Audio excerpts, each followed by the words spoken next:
There are a lot, almost too many questions floating around in anticipation of the next Mass Effect game. One of the questions that is the most fun to speculate and theorize around, though we try to steer clear of pure speculation on this channel, is the question of who the next villain of Mass Effect will be. Let's be honest, as much as some people might love the cat,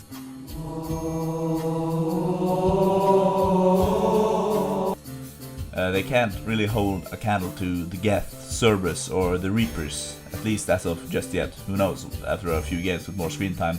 But as of now, the cat isn't a super enough villain to take the mantle away from the Reapers. You're a villain, alright, just not a super one. Yeah? What's the difference? Presentation! A popular candidate for Mass Effect's next villain is the race of the Leviathans, so let's look at that. Can they be the villain for the next Mass Effect game? What role will they likely have, if not a villain? And lastly, should they return as villains, or whatever? First, thank you for clicking. Now, I won't waste your time describing the Leviathans too much. Of course, now I just wasted your time by spending time to say that I won't waste your time. Anyway, they're big, intelligent jellyfish with the power to telepathically affect and control organics as well as part synthetic lifeforms like the overpowered Reapers, using some sort of organic indoctrination ability at faster than light speeds across cosmic distances. I like to analyze the potential of a villain by looking at their means, motive, and opportunity to become villains. If they don't quite match a villain profile, I'll explain shortly what role I think they're more likely to fill. As for the Leviathan's means, well, like I just said, they have a natural ability to control organics across interstellar distances, as well as the ability to telepathically insta-kill the most powerful lifeform by magnitudes in the known universe, that being the Reapers themselves. The Leviathan power level can't be questioned. They created the ridiculously overpowered Reapers to begin with. Well, technically they created the intelligence that created the Reapers, so they're basically the sensei that was usurped by their student that blindsided them and ran over them with a truck.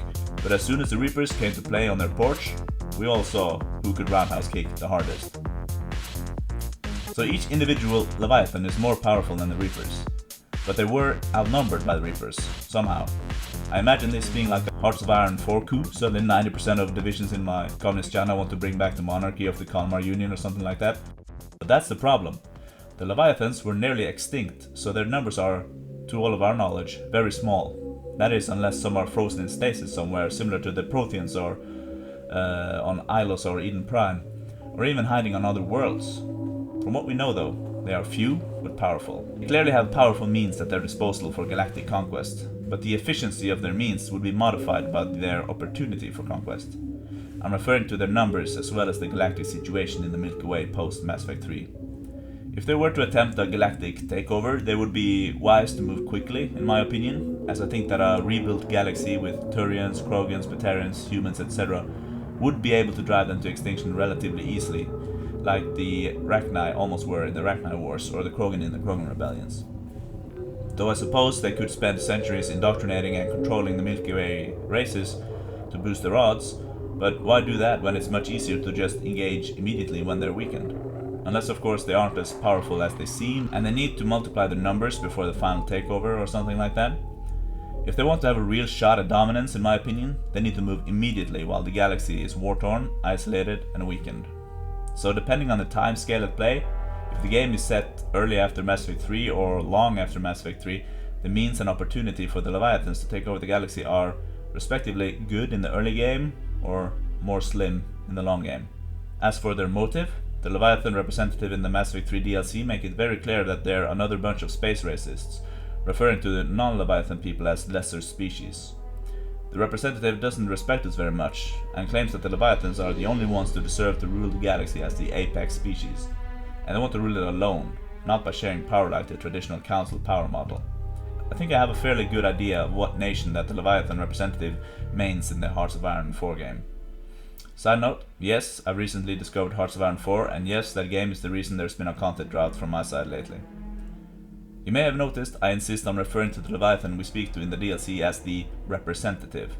This is because we can't logically deduce that this first and only Leviathan we've ever spoken to accurately represents every single Leviathan and their motives, culture and personality. this one we speak to seems arrogant and a bit sinister, to be honest. But that doesn't mean they're all like that. Yes, Krogans are mostly prone to violence and they're very primal, but we also have Char, the romantic poet of Ilium, appreciating the softer things in life, unlike the terrors of his own nuclear sand-covered planet. From a story writing perspective though, when introducing a new species, the first representative should usually accurately represent the group as a whole. Like Tartarus in Halo 2 being a good representative of the brutes and their violent nature. Ironically, he's also represented as fairly intelligent, so he's also an example of the first representative of new species actually not representing the stereotype of his species. So just keep that in mind. This Mass Effect 3 representative might be inaccurate in terms of describing the actual Leviathan culture as of current year, though they no doubt at some earlier points were a highly imperial and oppressive species, like this representative is saying, corroborated also by the archaeological findings by the Alliance Task Force Aurora. Doesn't mean they undoubtedly want to conquer the galaxy though.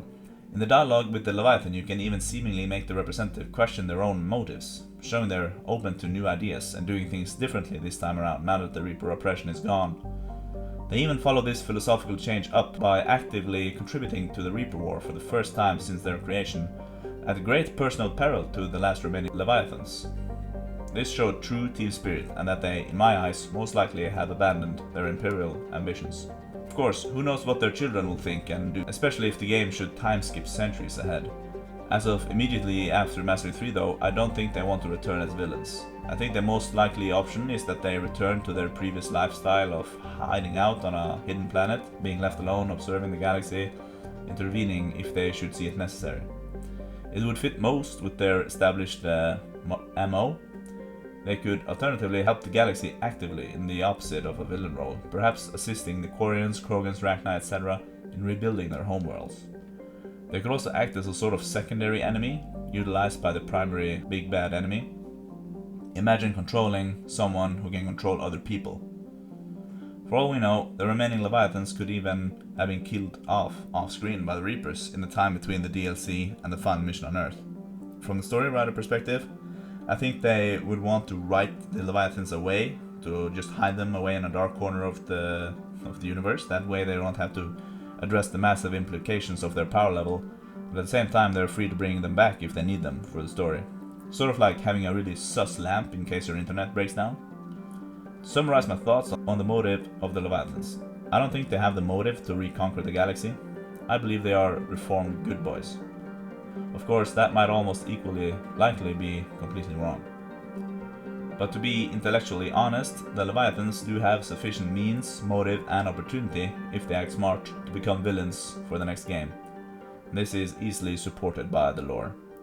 But that leads into the next, probably the most important question. Should the Leviathans return as villains? My opinion is just, if they do it right, go ahead. However, I am skeptical of making the Leviathans the main villain, or even really any villain at all. I think they serve the universe better as some elusive boogeyman, in my opinion. They are super interesting, but they are largely just an organic version of the Reapers. And it's time we saw something different. After all, the Cat of Andromeda arguably were just basically Walmart Reapers, in the sense that the both factions want to dominate and genetically assimilate other species that they deem lesser, etc. That's another video though. But I think we can all agree that simply fighting reskinned Reapers once again won't be really fresh or interesting. There aren't enough differentiating elements between the Leviathans and the Reapers, in my opinion, to make that interesting. Save for the fact that the Leviathans don't have the numbers of the Reapers, and that might change up the conflict for the better and make it more interesting, I doubt it would have a substantial enough effect to produce a meaningful impact. So as you can hear, I don't personally think they should return as villains. Even as a sidekick or secondary enemy, I don't think it would be bad, as it would easily come across as straight up demeaning and a disrespectful downgrade for them, considering their sacrifice at the end of Mass Effect 3.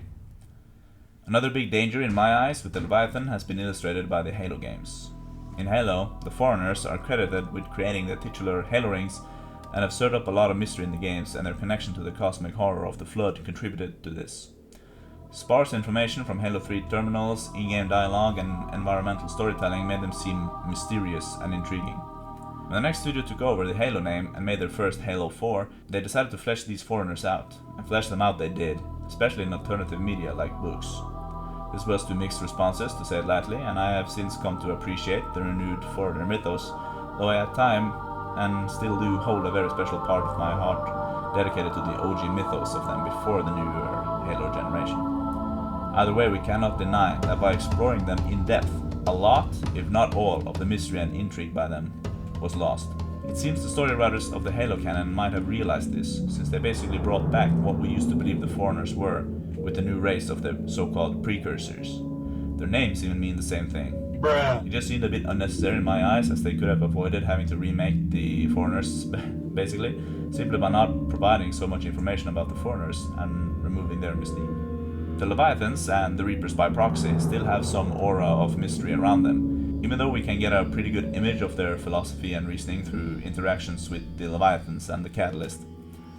We know they like to create organic societies as long as they give a certain amount of their produce to the Leviathans.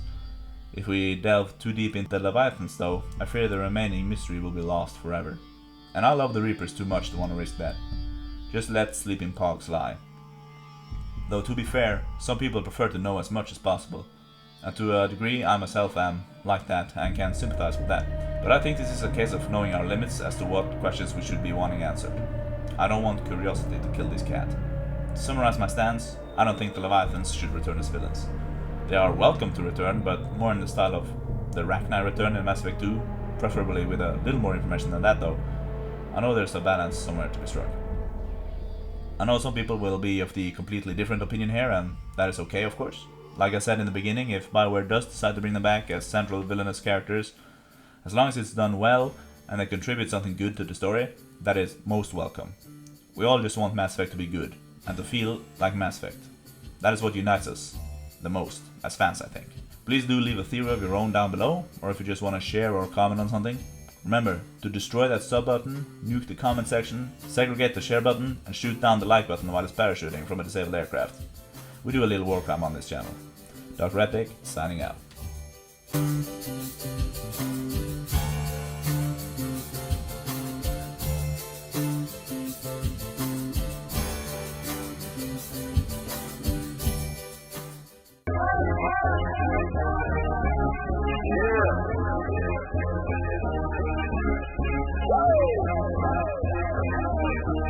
Let's go!